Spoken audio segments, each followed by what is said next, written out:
I happened to be mixed up in an incident rather mortifying to me when the first whiskey rations were brought to the regimental hospital in our camp for use in the above manner.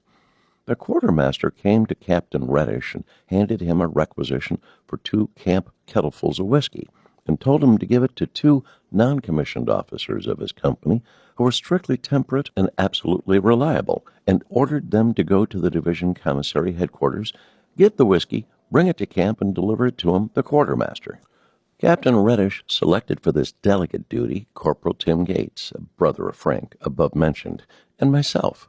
Tim was about 10 years my senior, a tall, slim fellow, and somewhat addicted to stuttering when he became nervous or excited. Well, we each procured a big camp kettle, went and got the whiskey, and started back with it to camp. On the way, we passed through a space where a large number of army wagons were parked, and when we were in about the middle of the park, were then out of sight of everybody. Here Tim stopped, looked carefully around to see if the coast was clear, and then said, "Well, let's take a swig." "All right," I responded. Thereupon Tim poised his camp kettle on a wagon hub, inclined the brim to his lips, and took a most copious draught. I followed suit. We then started on, and it was lucky, for me at any rate, that we didn't have far to go. I hadn't previously, during my Army career, taken a swallow of whiskey since one time at Camp Carrollton. I was weak and feeble, and this big drink of the stuff went through my veins like electricity.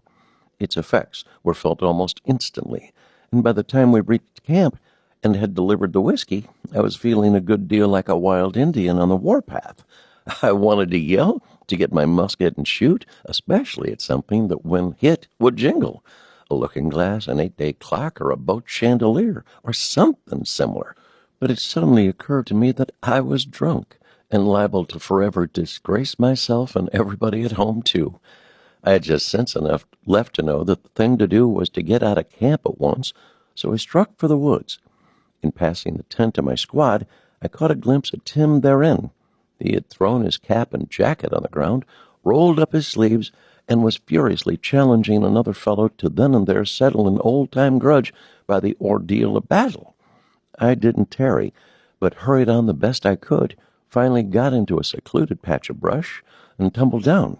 I came to my senses along late in the evening with a splitting headache and feeling awful generally, but reasonably sober.